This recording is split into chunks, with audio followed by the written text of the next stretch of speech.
ചെയ്തിരിക്കുന്നു. ഇതെങ്ങനെ പാർവതി ഇതുമായിട്ട്? അമ്മ ഒന്ന് അനിലിന്റെ ചേട്ടനെ വിളിച്ച് ചോദിച്ചേ, പുള്ളിയാ അറസ്റ്റ് ചെയ്തിരിക്കുന്നത്. ആരോ ഇതിന്റെ പുറകില് അന്നസരി കളി കളിക്കുകയാണ്. ചിലപ്പോ ആ മിഷന് ബ്ലാക്ക് മാർക്ക് ഉണ്ടാക്കാൻ വേണ്ടി വേറെ ഏതോ റിലീജിയസ് ഗ്രൂപ്പ് നടത്തുന്ന മാനിപ്പുലേഷൻസ് ആയിരിക്കും. അമ്മ ഒന്ന് ഫോൺ ചെയ്ത് പറയൂ, ആന്റി നമുക്ക് അറിയാവുന്ന. അത് പറഞ്ഞാൽ പിന്നെ നമ്മൾ ഇതിന്റെ പിന്നാലെ തൂങ്ങേണ്ടി വരും. പോലീസുകാരാണെങ്കിൽ ആകെ ഹെൽപ്ലെസ് ആയിട്ട് നാണം കെട്ട് നിൽക്കുക ഈ കേസിന്റെ പേരിൽ. നമ്മൾ എന്തിനു ആവശ്യമില്ലാതെ. ആന്റി ആശ്രമംകാര് ഇതിനോടകം തന്നെ ജാമ്യത്തിൽ ഇറക്കി കാണും. അത് ഞാൻ അന്വേഷിച്ചോളാം. അമ്മേ പ്ലീസ്, അനിലിന്റെ ചേട്ടനെ ഒന്ന് ഫോൺ ചെയ്ത് ചോദിക്കൂ. എനിക്ക് രാവിലെ വരെ സ്പെഷ്യൽ ക്ലാസ്സിന് കുട്ടികൾ വന്നിരിക്കുക. അന്നേരത്താ. സരസ്വതമ്മേ, ഞാൻ ഇറങ്ങുന്നു. നീ വല്ലതും കഴിച്ച് കോളേജിൽ പോകാൻ നോക്കൂ.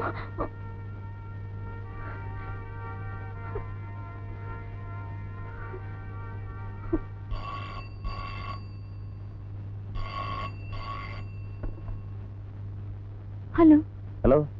യെസ്, ശില്പയാണ്. ഞാനിത് ആരാന്ന് വിചാരിച്ചു. അനി ഇവിടെ ഇല്ലല്ലോ. അവന്റെ ഇപ്പൊ കോളേജിലേക്ക് ഇറങ്ങിയിട്ടുള്ളൂ. ഓ, ചേട്ടനവിടെ കാണോ? ആര്, ഞാനോ? എന്തേ? ഞാനും പുറത്തിറങ്ങാൻ തുടങ്ങായിരുന്നു. എന്താ കാര്യം, പറഞ്ഞോളൂ. എനിക്ക് വേണ്ടി ഒരു 10 മിനിറ്റ് വെയിറ്റ് ചെയ്യോ? എനിക്ക് ചേട്ടനെ കണ്ട ഒരു കാര്യം സംസാരിക്കാനുണ്ട്. ബുദ്ധിമുട്ടാവോ? ഞാൻ ഉടനെ വരാം. പെട്ടെന്ന് വരണം. അതെ. കുട്ടി ആ ആശ്രമത്തിൽ പോയിട്ടുണ്ടോ? ഇല്ല. പിന്നെ എങ്ങനെ അവരുമായിട്ട് പരിചയം? സിസ്റ്ററിന്റെ അമ്മയുടെ ഫ്രണ്ടാണ്. ഫ്രണ്ട് എന്ന് പറയുമ്പോ? അമ്മയ്ക്ക് ആകെയുള്ള ഒരേ ഒരു ഫ്രണ്ട് എന്ന് പറയാവുന്നതും സിസ്റ്ററിന്റെ തന്നെയാ. ആന്റി എനിക്ക് നന്നായി അറിയാം. അവരെ ഇത് സംശയിക്കുന്ന പോലും ക്രൂവലാണ്. അത്രയ്ക്ക് പാവാ സിസ്റ്ററാന്റി. പക്ഷെ തെളിവുകൾ മുഴുവൻ അവർക്കെതിരാണ് കുട്ടി. മർഡർ നടന്ന സ്ഥലത്ത് നിന്ന് കിട്ടിയ സാധനങ്ങൾ ആരുടേതാണെന്ന് അവർക്കറിയാം. പക്ഷെ അത് ആരുടേതാണെന്ന് പറയാൻ അവർ കൂട്ടാക്കുന്നില്ല. അതെന്തോ, പക്ഷേ ആ മനുഷ്യനുമായിട്ട് ആന്റിക്ക് യാതൊരു കണക്ഷനും ഇല്ല. ഒരു കണക്ഷനും ഇല്ല. എനിക്കറിയാം. കുട്ടിക്ക് അതെങ്ങനെ അറിയാം? എനിക്കറിയാം. ഹരികൃഷ്ണന് ഒരുപാട് സ്ത്രീകളുമായിട്ട് പല വിധത്തിലുള്ള ബന്ധങ്ങളുണ്ടായിരുന്നു. കാണാൻ ഭംഗിയുള്ള സ്ത്രീകൾ അയാൾക്കൊരു വീക്ക്നെസ് ആയിരുന്നു. ഒന്നുമില്ല. നിങ്ങൾ വല്ലതും കണ്ടിട്ടുണ്ടോ? ഞാൻ കണ്ടിട്ടില്ല. ആരും ഒന്നും കണ്ടിട്ടില്ല.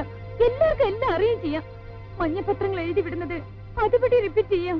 നിങ്ങളെല്ലാം, നിങ്ങളും എന്റെ അമ്മയും എന്റെ ഫ്രണ്ട്സും എല്ലാം. അദ്ദേഹം അതൊന്നും ആയിരുന്നില്ല. He was so great, gentle. കുട്ടിക്കും അയാളെ അറിയാമായിരുന്നോ? അറിയാമായിരുന്നു. എങ്ങനെ? പണ്ട് മുതലേ അറിയാമായിരുന്നു. പണ്ട് മുതലെന്ന് പറയുമ്പോ? നേരിട്ട് പരിചയപ്പെടുന്നതിനൊക്കെ വളരെ മുമ്പ് തന്നെ ഞാൻ അദ്ദേഹത്തിന്റെ ഒരു ഫാനായിരുന്നു. അദ്ദേഹത്തിന്റെ ബുക്കുകൾ, ഫിലിമുകൾ എല്ലാം എനിക്ക് എന്നും കാണാപ്പാടമാണ്. കഴിഞ്ഞ വർഷം അദ്ദേഹം താമസിക്കുന്ന ഈ സിറ്റിയിലേക്ക് അമ്മയ്ക്ക് പ്രൊഫസറായി പ്രൊമോഷൻ ട്രാൻസ്ഫർ ആയിട്ട് വന്ന ആ ദിവസം തൊട്ട് എന്റെ ഏറ്റവും വലിയ ആഗ്രഹമായിരുന്നു അദ്ദേഹവുമായി ഒന്ന് പരിചയപ്പെടണമെന്ന്.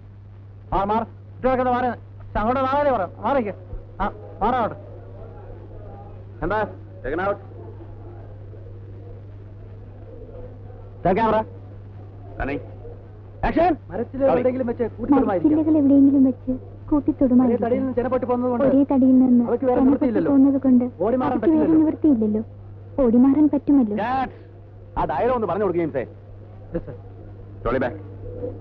പറയുന്നതിന് അർത്ഥം എന്താണെന്ന് അറിഞ്ഞിട്ട് പറ. മരച്ചിൽ ഓടി മാറുമോ? സോറി സർ, ഓടിമാറാൻ പറ്റില്ലല്ലോ. ഓടിമാറാൻ പറ്റില്ലല്ലോ. ഓടിമാറാൻ പറ്റില്ലല്ലോ. പറ്റില്ലല്ലോ. പറ്റില്ലല്ലോ. നമ്പർ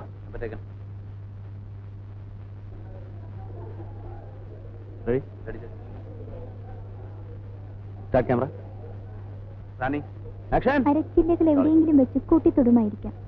ഒരേ തടിയിൽ നിന്ന് ചെന പൊട്ടി പോകുന്നത് കൊണ്ട് അവയ്ക്ക് വേറെ നിവൃത്തിയില്ലല്ലോ. ഓടിമാറാൻ പറ്റില്ലല്ലോ. ശരി, ചെയ്യാൻ പാടില്ല തെറ്റാണ് ഞാൻ ചെയ്തത്. അത് അക്സെപ്റ്റ് ചെയ്യാൻ തയ്യാറുമാണ്. തെറ്റ് ചെയ്തെന്ന് ഞാൻ പറഞ്ഞില്ലല്ലോ. അച്ഛൻ അതൊരു വലിയ ഇഷ്യൂ ആക്കിയെന്നല്ലേ ഞാൻ പറഞ്ഞുള്ളൂ. അമ്മാവൻ അങ്ങനെയൊക്കെ പറയും. മൂപ്പർക്ക് പണ്ട് എന്നെ കണ്ടുകൂടാ. ശ്രീയേട്ടനെല്ലാം കളി. ഓക്കെ,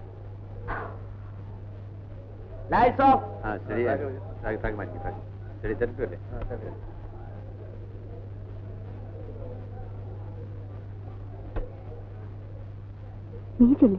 എന്റെ അമ്മ, എനിക്ക് വയ്യ.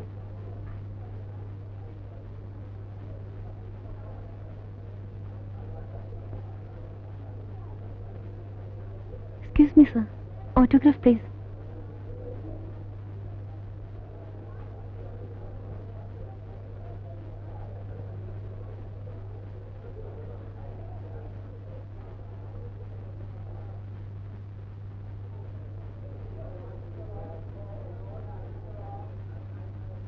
എന്താ കുട്ടിയുടെ പേര്? ശില്പ.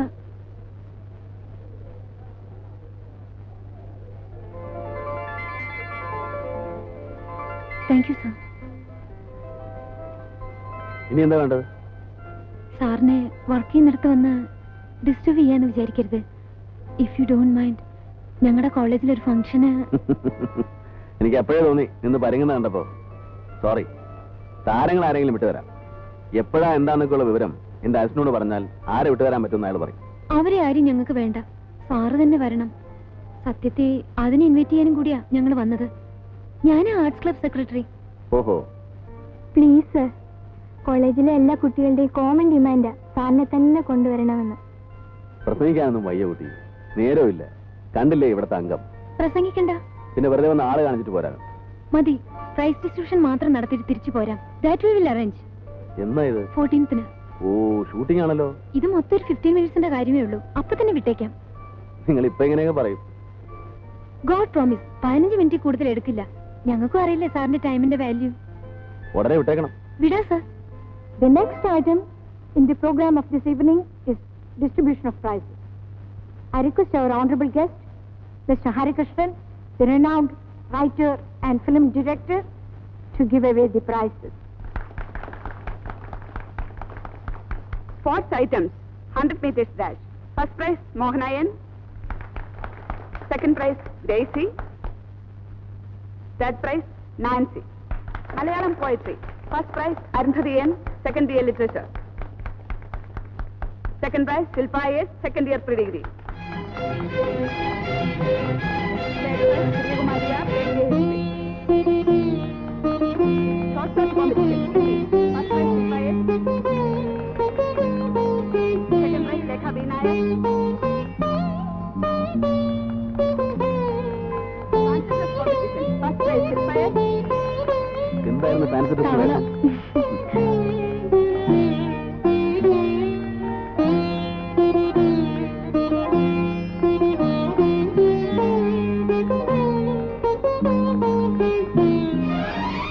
Overall championship, Shilpa S.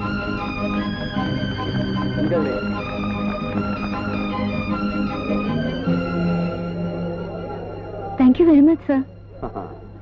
ഉള്ള പ്രൈസ് മുഴുവൻ മാറിക്കാണല്ലോ മിടുക്കി. ഒരു മിനിറ്റ് നിൽക്കണം, ഞാൻ കാറിങ് കൊണ്ടുവരാം. അപ്പൊ ഞാൻ വരട്ടെ സാർ. ശില്പയുടെ വീട് എവിടെ? നാട് ഇവിടെ ഇല്ല, വടക്കാ. ഈ സിറ്റി പക്ഷെ ഞങ്ങൾക്ക് വീടുണ്ട്. അച്ഛൻ എന്ത് ചെയ്യുന്നു? അച്ഛനില്ല. He's no more. മരിച്ചിട്ട് 8-10 കൊല്ലമായി. അപ്പൊ പിന്നെ അമ്മ വർക്ക് ചെയ്യുന്നുണ്ടോ? ഉണ്ട്. She's a professor. ഇവിടെയാണോ? അല്ല, ഗവൺമെന്റ് കോളേജിൽ. ഇപ്പൊ ഇവിടെ വന്നിട്ടുണ്ടോ? ഇല്ല, അമ്മയ്ക്ക് ഞാൻ ഇതിലൊന്നും പാർട്ടിസിപ്പേറ്റ് ചെയ്യുന്നതേ ഇഷ്ടമല്ല. അപ്പൊ ഈ ട്രോഫിയും പ്രൈസസും ഒക്കെ എന്ത് ചെയ്യും? ശില്പയുടെ അടുത്ത് പോകണമെന്ന് പറഞ്ഞ് ബഹളം വയ്ക്കില്ലേ? അമ്മ എന്തോ പറഞ്ഞോട്ടെ. എല്ലാവർക്കും ദൈവം ഇങ്ങനെ ഒരുപാട് കഴിവുകൾ വാരിക്കോരി കൊടുക്കാറില്ല. കുട്ടിക്ക് അത് തന്നിട്ടുണ്ട്. കിട്ടിയ സ്ഥിതിക്ക് അത് നല്ല രീതിയിൽ ഡെവലപ്പ് ചെയ്ത് കൊണ്ടുവരാൻ സാധിക്കണം. ശ്രമിക്കുന്നുണ്ട്. I'm trying my level best. You must. ശില്പയുടെ വീട്ടിൽ പോയി നോക്കണം, ഒരു ഷെൽഫ് നിറയെ ട്രോഫികളാ. ഒരു വിധത്തിൽ കാർ ഇങ്ങോട്ട് കൊണ്ടുവന്നിട്ടുണ്ട്. ഇനി അവിടെ തിരക്കൂടുന്നതിന് മുമ്പ് വല്ലപ്പോഴും ഒന്ന് ഫോൺ ചെയ്യുന്നോണ്ട് സാറിന് ബുദ്ധിമുട്ടാവോ? എനിക്ക് ഇങ്ങനെ ഒരു എൻകറേജ്മെന്റ് ഇതുവരെ കിട്ടിയിട്ടില്ല. അത് തരാനും വേറെ ആരുമില്ല. അതിനെന്താ വിളിച്ചോളൂ. Thank you sir. വിളിക്കാൻ എന്റെ ഫോൺ നമ്പർ കയ്യിലുണ്ടോ? 2 നമ്പറും ഉണ്ട്. അടുത്ത മാസം 21 വരെ ഷൂട്ടിംഗ് ഉണ്ടാവും. വിളിക്കുന്നതിന് അതിന് ശേഷം വിളിച്ചാൽ മതി. ഫാൻസി ഡ്രസ്, എലക്യൂഷൻ, പിന്നെ മിമിക്രി, ഷോർട്ട് സ്റ്റോറി, ടെന്നീസ്. ഓ, എത്രയാ ഇത്? കുറേ ഉണ്ട്. Overall championship. ആരായിരുന്നു പ്രൈസ് ഡിസ്ട്രിബ്യൂഷൻ? ഹരികൃഷ്ണൻ. ആ സിനിമാക്കാരനോ? ആ, ദി ഫേമസ്. വിമൻസ് കോളേജിലേക്ക് വിളിക്കാൻ പറ്റിയ ഒരാള്. എന്താ അതി കുഴപ്പം? കുട്ടികളുടെ യുനാനിമസ് ഡിസിഷൻ ആയിരുന്നു പുള്ളിയെ തന്നെ കൊണ്ടുവരണമെന്ന്. ഞാനും ലല്ലിയും കിടന്ന് എന്ത് പാടുപെട്ടെന്നോ പുള്ളി ഒരു 1/2 മണിക്കൂറൊന്ന് കിട്ടാൻ. അപ്പോ അങ്ങേരെ മാത്രം പറഞ്ഞിട്ട് കാര്യമില്ല, നിങ്ങളെയാ പറയേണ്ടത്. കേട്ടിട്ടുണ്ട് അയാളെ പറ്റി. അമ്മ ഇതെന്താ ആരെങ്കിലും എന്തെങ്കിലുമൊക്കെ പറയുന്നത് കേട്ട് ഒരാളെ പറ്റി വെറുതെ കയറി ഒരു ജഡ്ജ്മെന്റ് പാസ്സാക്കുന്നത്? അദ്ദേഹം എന്ത് ഡീസന്റ് ആയിട്ടാണെന്ന് അവിടെ ബിഹേവ് ചെയ്ത് പിള്ളേർക്കൊക്കെ ഭയങ്കര ഇഷ്ടമായി. He was great, handsome, elegant. എന്നെ പുള്ളിക്ക് ഭയങ്കര ഇഷ്ടമായി. ഡീറ്റെയിൽസ് ഒക്കെ ചോദിച്ചു. എന്നിട്ട് എല്ലാം പറഞ്ഞു. അമ്മയെ പറ്റി പറഞ്ഞു. എന്ത് പറഞ്ഞു? കണ്ടോ അമ്മയുടെ പേടി കണ്ടോ? കണ്ടാ തോന്നും പുള്ളിക്കാരൻ ഇപ്പൊ അമ്മയുടെ ഫോൺ നമ്പർ തപ്പിപ്പിടിച്ച് വിളിച്ചു കളയെന്ന്. എന്തിനാണ് ഈ ആവശ്യമില്ലാതെ മറ്റുള്ളവരോട് ഇതൊക്കെ പറയാൻ പോകുന്നത്? സ്ട്രേഞ്ചേഴ്സിനോട് എങ്ങനെ പെരുമാറണമെന്ന് ഇത്രയായിട്ടും അറിഞ്ഞുകൂടാ. അയ്യോ അമ്മേ, ഞാൻ ആർട്സ് ക്ലബിന്റെ സെക്രട്ടറിയാ. എന്ന് പറഞ്ഞു ഞാൻ എന്തോ ഭയങ്കര മണ്ടത്തരം കാണിച്ച മട്ടില്ല അമ്മയുടെ വർത്തമാനം. എന്റെ എത്രയോ നാളത്തെ ഒരു അംബിഷൻ ആയിരുന്നോ പുള്ളിയുമായിട്ടൊന്ന് സംസാരിക്കാന്നുള്ളത്. അതിന്ന് സാധിച്ചു. തന്നെയല്ല, ഇപ്പൊ നടക്കുന്ന ഷൂട്ടിംഗ് കഴിഞ്ഞാ പുള്ളിക്ക് ഫോൺ ചെയ്തോളാനും പറഞ്ഞു. ഒരു കാര്യം ഞാൻ പറഞ്ഞേക്കാം, നടന്നു. അയാൾക്ക് ഫോൺ ചെയ്യാനൊന്നും നിൽക്കണ്ട. നിങ്ങളെപ്പോലുള്ള വട്ടുപെൺപിള്ളേർക്ക് അയാൾ വലിയവനായിരിക്കും. ഒന്നാമത് സിനിമാക്കാരൻ. പൊതുവെ ഒരു സിനിമാക്കാരനെ പറ്റിയും അത്ര നല്ല അഭിപ്രായമില്ല, ഈ മനുഷ്യനെ പറ്റി പ്രത്യേകിച്ച്. നീ വളരെ ഇന്നസെന്റ് ആയിട്ടായിരിക്കും അയാളോട് സംസാരിക്കുന്നത്. പക്ഷെ അയാളുടെ ഇന്റൻഷൻസ് അങ്ങനെ ആയിക്കൊള്ളണമെന്നില്ല. ഓ, അത് മനസ്സിലാക്കാനുള്ള ബുദ്ധിയൊക്കെ എനിക്കുണ്ട്. അങ്ങനെ വല്ലതും ഉണ്ടെന്ന് തോന്നിയാ അപ്പൊ ആ റിലേഷൻ കട്ട് ചെയ്യാനും എനിക്കറിയാം. നിന്നോട് ഞാൻ പറയുന്ന അനുസരിച്ചാ മതി. വെറുതെ പേര് ചീത്തയാക്കാൻ നോക്കണ്ട. മേലാൽ അയാൾക്ക് ഫോൺ ചെയ്യാനൊന്നും തുടങ്ങരുത്. എന്താ വിളിച്ചാല് ഞാൻ വിളിക്കും. അന്ന് ഞാൻ നിന്റെ പ്രൈസ് മേടിക്കലും ആർട്സ് ക്ലബിലെ എക്സ്ട്രാ ആക്ടിവിറ്റീസ് മുഴുവൻ അവസാനിപ്പിക്കും.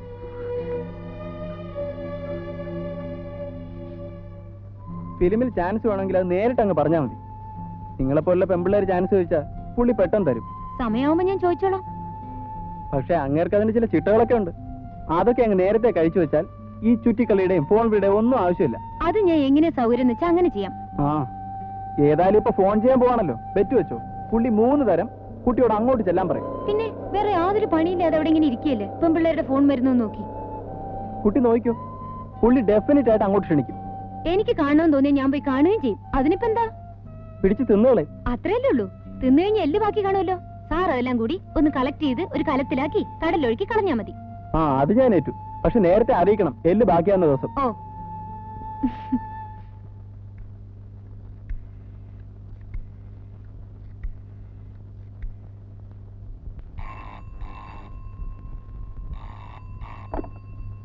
ഹലോ.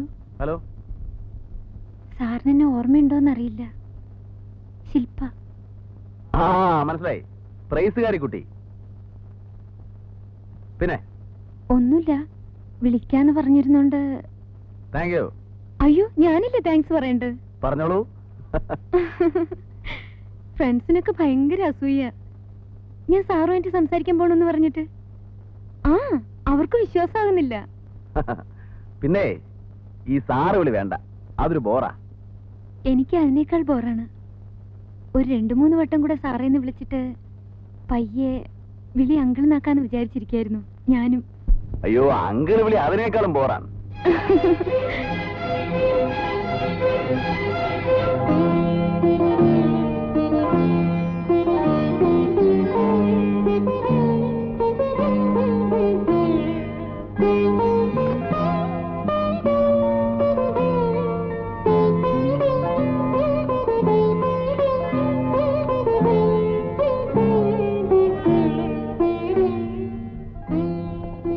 ഞങ്ങൾ തമ്മിൽ അടുക്കാൻ അധിക സമയം വേണ്ടി വന്നില്ല.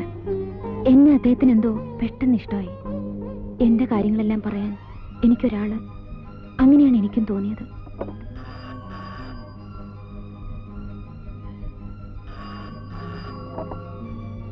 എന്നെ ഇടയ്ക്ക് അദ്ദേഹം ഇങ്ങോട്ട് വിളിച്ചു. അപ്പോൾ ഞാൻ ആരോ ആയെന്ന് എനിക്ക് തോന്നി. അങ്കിളിന്റെ പ്രോഗ്രാംസ് എല്ലാം എനിക്ക് കാണാപ്പാടമായി.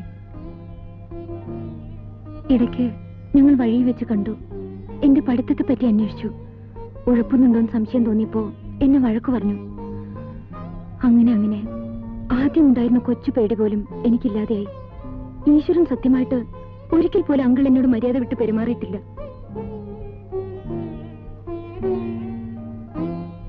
അദ്ദേഹം പ്രസംഗിക്കുകയോ പങ്കെടുക്കുകയോ ചെയ്യുന്ന സദസ്സുകളിൽ ഞാനൊരു സ്ഥിരം കേൾവിക്കാരിയായി. ഓരോ പ്രാവശ്യം കാണുന്തോറും അദ്ദേഹത്തിന് എന്നോടുള്ള വാത്സല്യം കൂടിക്കൂടി വരികയായിരുന്നു. പക്ഷേ ആർക്കും ഞങ്ങളെ മനസ്സിലായില്ല.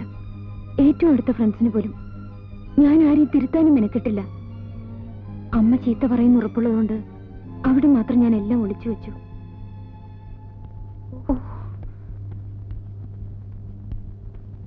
എങ്ങോട്ടാ? ടൗൺ ഹാളിൽ ഒരു ഫംഗ്ഷൻ ഉണ്ടമ്മേ, ഒരു ലിറ്റററി വൺ. ഫ്രണ്ട്സ് എല്ലാം അവിടെ വരും. കാലത്തെ പത്രത്തിൽ ഇന്നത്തെ സിറ്റി പ്രോഗ്രാമിന്റെ കോളം കണ്ടപ്പോഴേ വിചാരിച്ചു. കണ്ടോ, അമ്മയുടെ ഒരു കള്ളം നോക്കിയട്ടെ.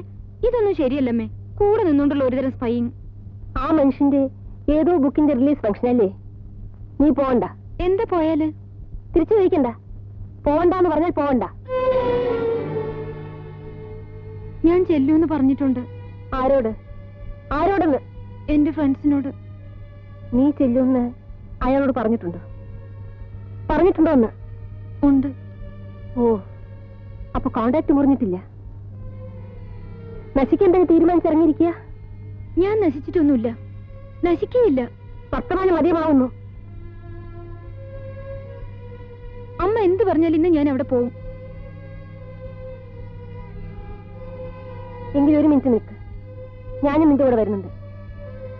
എനിക്ക് ആ മനുഷ്യനോട് 2 വാക്ക് പറയണമെന്നുണ്ട്. പബ്ലിക്കായിട്ട് ചീത്ത കേട്ടാലേ ഈ വർഗമൊക്കെ പഠിക്കൂ. വന്നോളൂ. നേരിട്ട് സംസാരിക്കുമ്പോഴേ അമ്മയ്ക്ക് അദ്ദേഹം ആരാണെന്ന് എന്താണെന്ന് മനസ്സിലാവൂ. ഈ നൂറ്റാണ്ടിന്റെ കല, ഈ നൂറ്റാണ്ടിന്റെ മാധ്യമം എന്നൊക്കെ ചലച്ചിത്രത്തെ പറ്റി പലപ്പോഴും പരാമർശിച്ചു കേൾക്കാറുണ്ട്.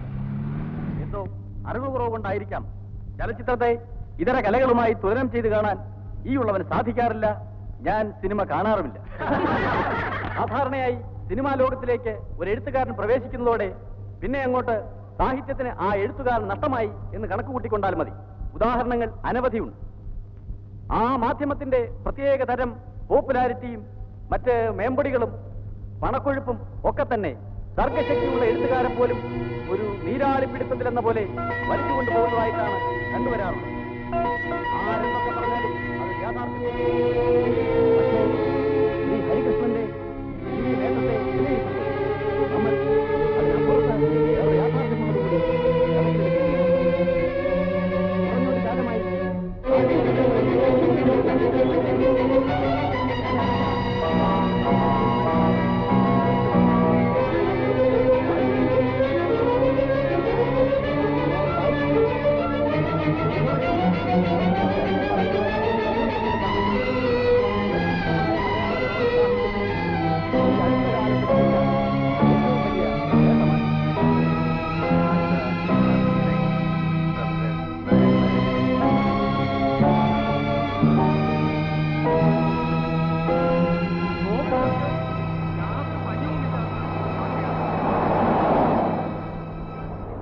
ഇവറ്റയൊക്കെ കള്ളു കുടിച്ച് തോന്നിയാസം കാണിക്കുന്ന കാണാനായിട്ട് നിന്നെ പോലെ കുറെ എണ്ണം.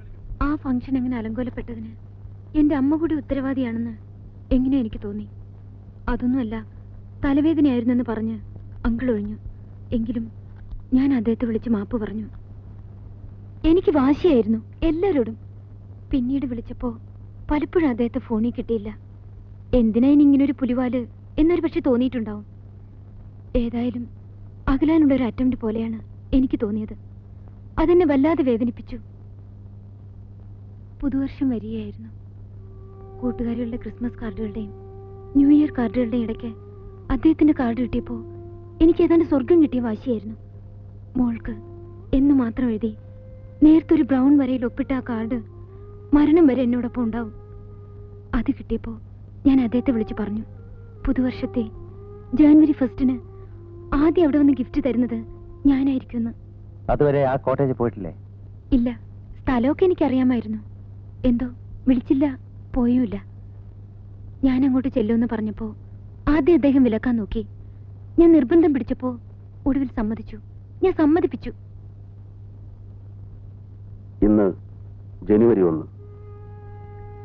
എല്ലാ തരക്കാരും എല്ലാ വേഷങ്ങളും കയറിയിറങ്ങിപ്പോയ എന്റെ പൊളിഞ്ഞ വീട് ഇന്നവൾ വരുന്നു. എവിടെയെങ്കിലും ഉണ്ടെങ്കിൽ എന്നെങ്കിലും എന്റെ അടുത്ത് തന്നെ മടങ്ങി വരുമെന്ന് എനിക്കുറപ്പുണ്ടായിരുന്ന അവൾ.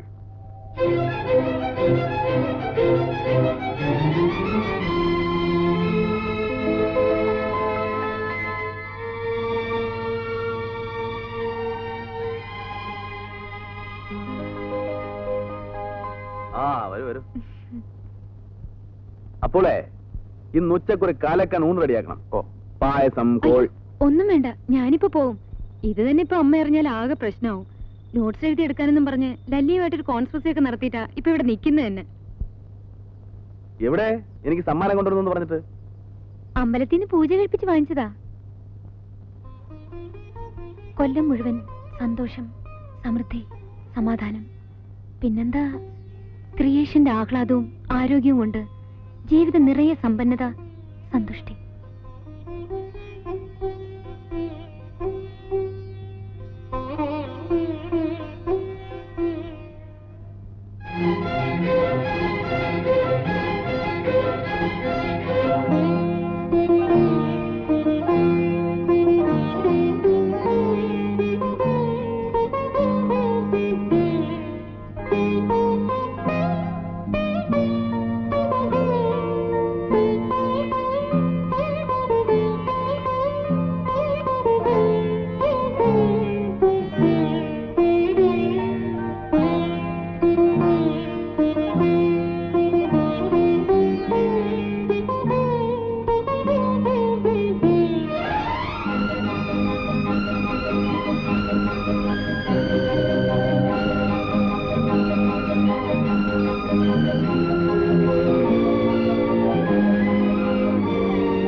കുട്ടിയുടെ അച്ഛൻ എങ്ങനെയാ മരിച്ചത്? ഞാനാ പറഞ്ഞത് കള്ളോ? എന്റെ അച്ഛൻ മരിക്കായിരുന്നില്ല. പിന്നെ അമ്മയ്ക്ക് പറ്റിയൊരു മണ്ടത്തരത്തിന്റെ കുട്ടിയാ ഞാൻ. ആ മനുഷ്യനെ പറ്റി ഞാൻ എന്തെങ്കിലും ചോദിക്കുന്ന എന്നെ അമ്മയ്ക്ക് ദേഷ്യമാ. ഞങ്ങൾ രണ്ടുപേരെയും ഒരുപോലെ ചതിച്ചിട്ട് പോയ അയാളെ പറ്റി അറിയണമെന്ന് എനിക്ക് യാതൊരു താല്പര്യവും. കുട്ടി അയാളെ കണ്ടിട്ടേ ഇല്ല? ഇല്ല, ഞാൻ ജനിക്കുമ്പോഴേക്ക് അവര് തമ്മിൽ തെറ്റിക്കഴിഞ്ഞിരുന്നു.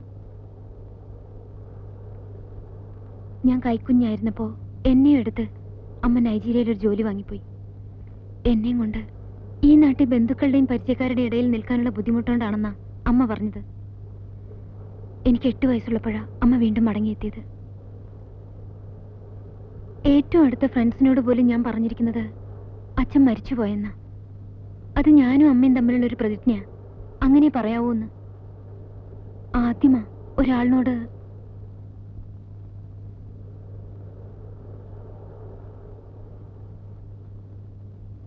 ഇനി എന്നാ മോളോട് വരിക? ഇന്ന് ജാനുവരി 1. 17 ദിവസം കഴിഞ്ഞ് മോളിനി ഇവിടെ വരും. എന്താന്ന് പറയൂ? എന്റെ ബർത്ത്ഡേ. 18-നാണോ മോളെ പറഞ്ഞാള്? ആ, അപ്പൊ തീർച്ചയായും വന്നേ പറ്റൂ. അന്ന് ഞാൻ മോൾക്ക് എന്റേതായ ഒരു ഗിഫ്റ്റ് തരുന്നുണ്ട്. A beautiful presentation. അയ്യോ വേണ്ട, അതൊക്കെ പിന്നെ അമ്മയുടെ കണ്ണീന്ന് വിളിക്കാൻ എനിക്ക് വലിയ ബുദ്ധിമുട്ടാവും. ആ, അതൊക്കെ കുട്ടിയുടെ മിടുക്ക് പോലെ. എന്ത് പറഞ്ഞാലും എന്തെങ്കിലും ഒരു സമ്മാനം തന്നേ പറ്റൂ. എന്ത് വേണമെന്ന് മോള് തന്നെ പറഞ്ഞു. ഒരു പൂവെങ്കിലും ഒരു പൂവ്, ഒരു പെണ്ണെങ്കിലും ഒരു പെൻ, എന്തെങ്കിലും. അതെന്റെ ഒരു പ്രിവിലേജാണ്, നോട്ട് യുവേഴ്സ്. ഒരു ആനയെ വാങ്ങിച്ചേരണമെന്ന് പറഞ്ഞാലോ? വാങ്ങിച്ചു തരും. വലിയ മുട്ടനൊരു കൊമ്പനാന ഏർപ്പാടേട്ടെ. അയ്യോ വേണ്ട, ആനയ്ക്ക് ഓല അന്വേഷിച്ച് ഞാൻ അതിനും കൊണ്ട് ചുറ്റിപ്പോവും. ഇങ്ങനെ പറ, വേറെ എന്താ? എന്തെങ്കിലും ഒന്ന് പറഞ്ഞു നോക്കൂ. പറയട്ടെ. അങ്കിളിന്റെ എല്ലാ ബുക്കുകളുടെയും ഓരോ കോപ്പി അങ്കിളിന്റെ സിഗ്നേച്ചറോടുകൂടി. എന്റെ ഏറ്റവും വലിയൊരു അംബിഷൻ അത്. എഗ്രീഡ്. കിട്ടിയിരിക്കും. പോട്ടെ.